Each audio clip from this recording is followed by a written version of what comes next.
घर में कोई नहीं है। कुछ संत महात्मा भगवान ही मानो आज परीक्षा लेने के लिए आए हैं धरा के घर।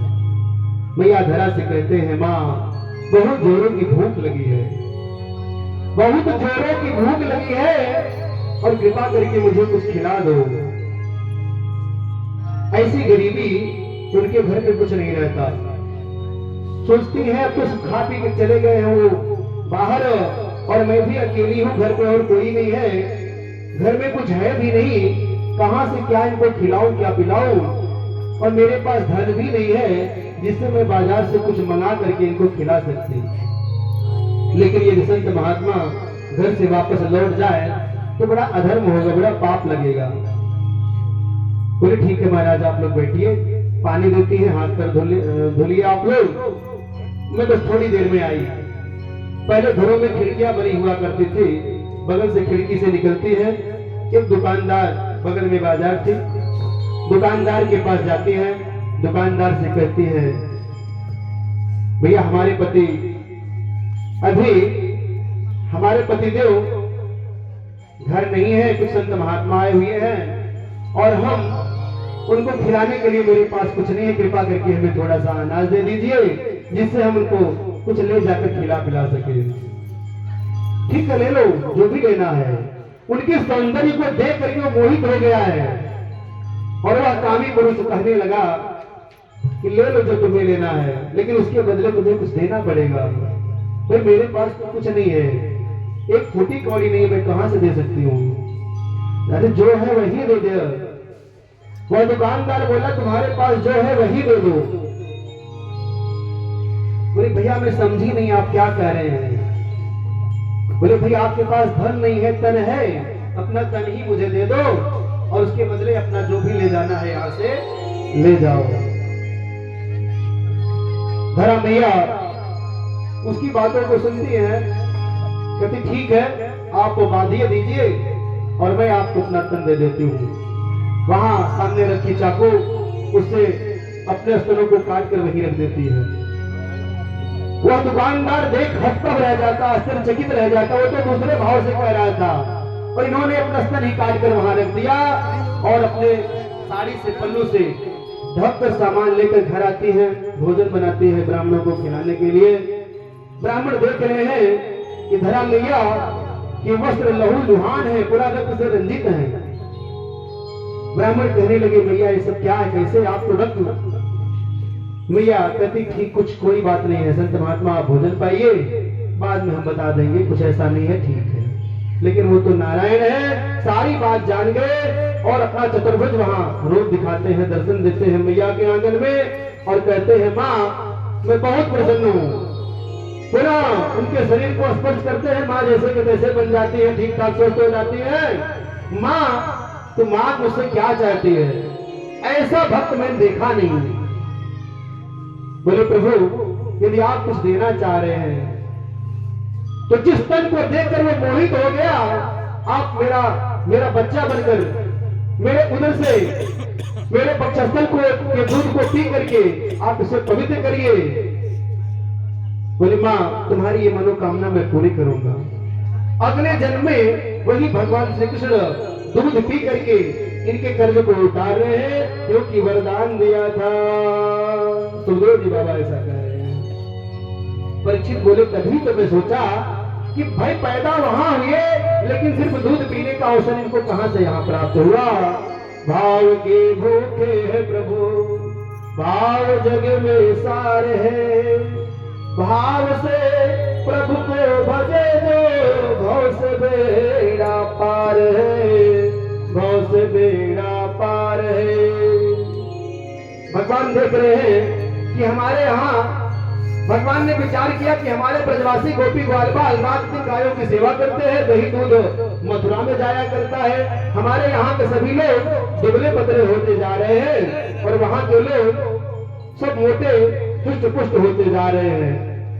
ऐसा उपाय क्यों न किया जाए, मैं छोटा बालक हूँ, मेरी बात तो कोई मानेगा नहीं, इसलिए ऐसा करते हैं चोरों की एक मंडली बनाते हैं और चोरों की मंडली के अपने कुछ सरदार बन जाते हैं और नित्य कहते भैया चलो चोरी किया जाए। ग्वाल बाल कहते हैं चोरी करना तो गलत बात है कन्हैया, ये कौन सी आदत हम लोगों को सिखाया जा रहा है? अरे रुपए पैसे की चोरी नहीं करना है, फिर कैसी चोरी करना है? करे चोरी सिर्फ माखन की करना है, माखन मिश्री खाने के लिए हम लोग चोरी करेंगे, और खाने पीने की वस्तुओं की चोरी को चोरी नहीं कहा जाता है। वो नित्य धीरे धीरे भाई सबसे पहले अपने घरों में चोरी करो। सबसे पहले ये लोग जाते हैं अपने घरों में चोरी करने के लिए, माखन खाने, कोई पकड़ा जाता है, कोई मारा जाता है। दूसरे दिन सभी लोग एकत्रित होते हैं। क्या हुआ कन्हैया रे कन्हैया, ये सब मेरे बस को ना है। काहे भैया? अरे मेरी मैया ने मुझे देख लिया वो पिटाई की, ये अभी तक मेरे दर्द कर रहे हैं पीठ। अच्छा तुम्हारे घर भैया क्या हुआ, कुछ चुराने को पाए कि नहीं? भाई कन्हैया तू मेरा सरदार है, तू जहां चलेगा तेरे पीछे पीछे हम लोग रहेंगे, अकेले तो मैं नहीं जाऊंगा।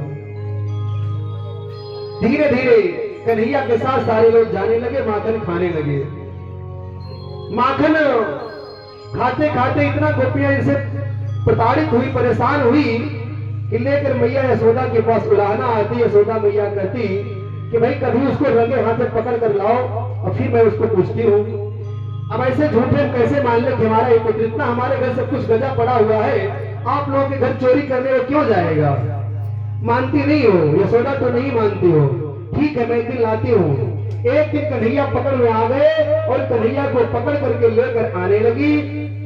सामने देखी कि भैया कोई बुजुर्ग आदमी है, उसको देख करके घूंघट डाल ली। कन्हैया को हाथ में पकड़े हुई है, कन्हैया को लेके जा रही है और घूंघट डाल ली। कन्हैया ने अवसर पाया, जैसे वो घूंघट डालने की हुई, दूसरे किसी लड़के का हाथ पकड़ाकर अपना वहां से चंपत हो गए, जाकर अपने बिस्तर पर सो गए। घर पहुंचती है मैया के पास। मैया लीजिए देखिए अपने कान्हा की करतूत, आज मैं पकड़ कर लाई हूँ, और देखिए कैसे हमारे रोज माखन को मिश्री को खाता है। कहाँ है, किसको दिखा रही है? कहाँ मेरा कन्हैया? अरे मेरा कन्हैया चल दिखाई, तुझे सो रहा है। क्या बात करें, दिखाई नहीं देता तुझे तेरा कन्हैया? वो जगती है गोपी, वो भी हैरान। अरे भैया ये तो पता नहीं कहाँ चला गया, अरे मैं तो उसी को पकड़ करके ला रही थी। ऐसी भगवान विभिन्न प्रकार की लीलाओं को किया करते थे नित्य। भगवान की लीला का दर्शन करने के लिए एक गोपी एक दिन गोबर मांगने के लिए आती है। भैया थोड़ा सा गोबर मुझे चाहिए था। अच्छा ठीक है ले लो। गोबर भर रही है, कन्हैया को निहार रही है, कन्हैया को निहार रही है, गोबर भर रही है। कन्हैया को देखने से जी नहीं भरता, कन्हैया को चाहती है देखते रहे। उपाय क्या किया जाए? तो उपाय क्या किया जाए? ऐसा उपाय निकाला जाए जिससे कन्हैया को काफी समय तक हम देखें। कन्हैया बहुत छोटे से हैं, फिर भी कन्हैया से कहती थोड़ा सा मेरे गोबर की पलड़ी को उठा दो, मेरे सर तक आ जाए। अच्छा ये कन्हैया कहते हैं अगर मैं तुम्हारे पलड़ी को उठा दूं तो मुझे दोगी क्या, ये बताओ?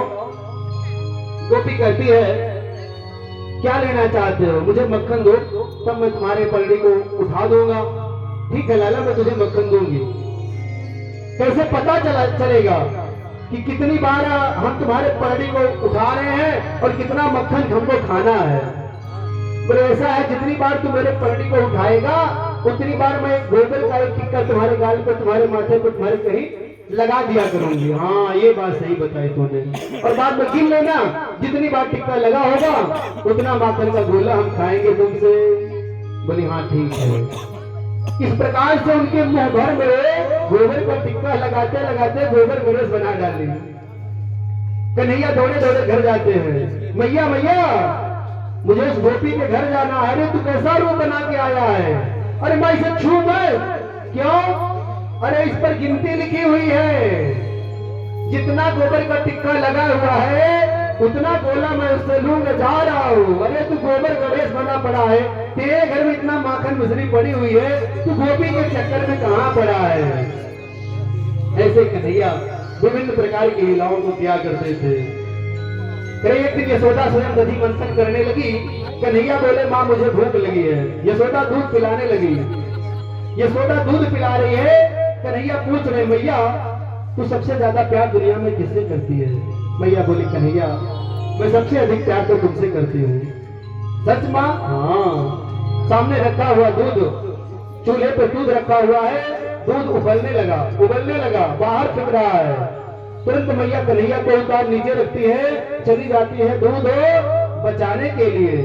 दूध बचाने जा रही है, कन्हैया को लगा हो अभी तक मैया कह रही कि सबसे ज्यादा प्यार मैं तुझसे करती हूँ, अरे दूध से ज्यादा मेरी औकात नहीं है, दूध को बचाने चली गई है। अब कन्हैया को गुस्सा आया और कन्हैया लेकर डंडा सारी मटकियों को फोड़ डाला, जितना दूध दही था मक्खन का सब गिरा डाला, फोड़ डाला। मैया लौट के आती है, अरे ये सब क्या कर डाला कन्हैया, तू तो बहुत शरारती हो गया है।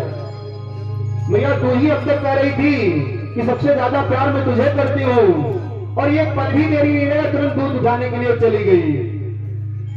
तो रुक तुझे मैं बताती हूँ, डंडा ले लेती हाथ में दौड़ा लेती है पकड़ने के लिए। भैया पीछे पीछे दौड़ रही है, कन्हैया आगे आगे भग रहे हैं, कन्हैया भगते ही जा रहे हैं। उम्र बहुत अवस्था ज्यादा है, इसलिए समझ रहे हैं कि मेरी मैया थक गई है। धीरे धीरे कन्हैया रुक जाते हैं, रुक कन्हैया रुक जाने तो बहुत मारूंगी, तो रुक जा मैं तेरी पूजा करूंगी। पूजा के बाद उनको पसंद, अच्छा मैया मेरी पूजा करोगी? हाँ मेरी पकड़ में तो फिर मैं तेरी अच्छी से पूजा करती हूँ। कैसे करोगी पूजा माँ? अरे पहले मेरे हाथ तो आ।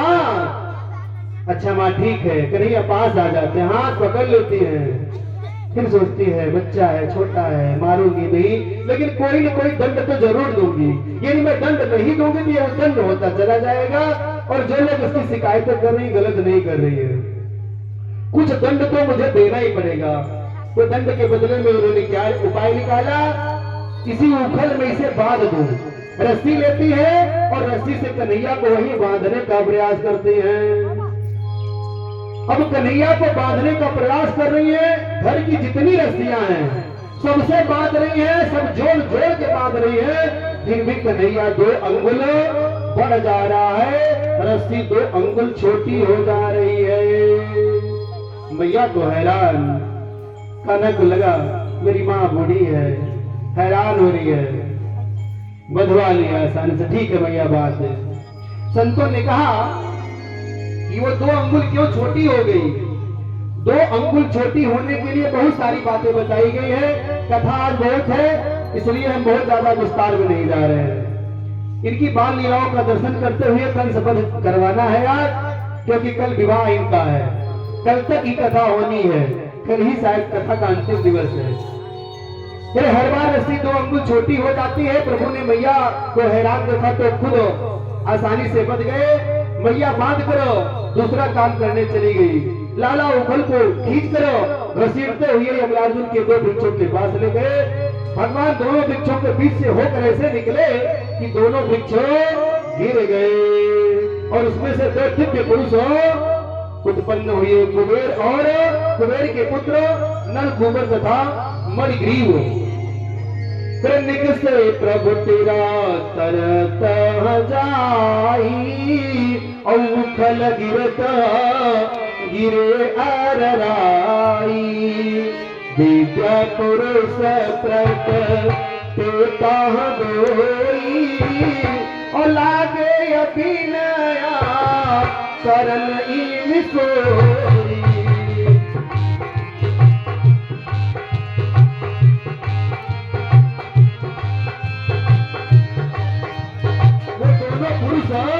हाथ जोड़कर प्रार्थना करने लगे। कृष्ण कृष्णा महायोगी स्वत्वं मात पुरुष परा, विद्यावित्तविदं विश्वं रूपं ते प्रमिणाविदो।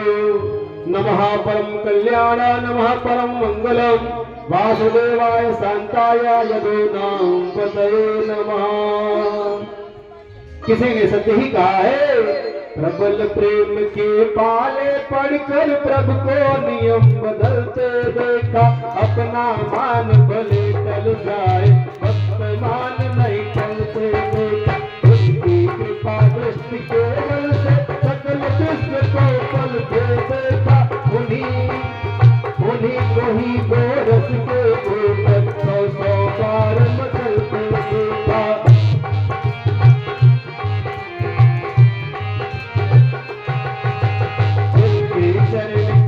कमला के कर से ही निकलते देखा। उन्हीं को ही कर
यही सदग्रंथ कहते हैं, यही सब बात गाते, यही सदग्रंथ कहते हैं, यही सब बात गाते, यही सब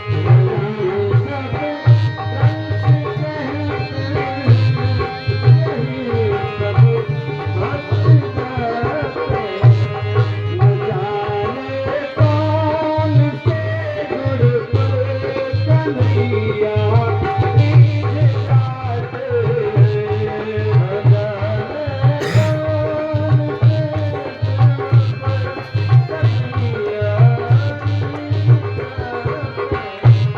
न जाने कौन से गुण पर कन्हैया रीझ जाते, न जाने कौन से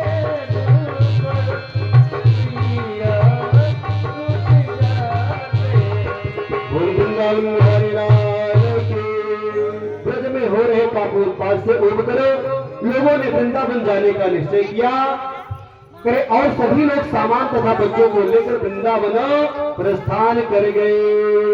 तब सब ही मिल के विचारा और यहाँ होते है विघ्न अपारा, चले बसे वृंदावन माही और सकल सुपास सहित सो आई। बच्चों को लेकर अपने जानवरों को लेकर वृंदावन चले गए। वहां भी वत्सासुर आता है, भगवान ने वत्सासुर का वध किया।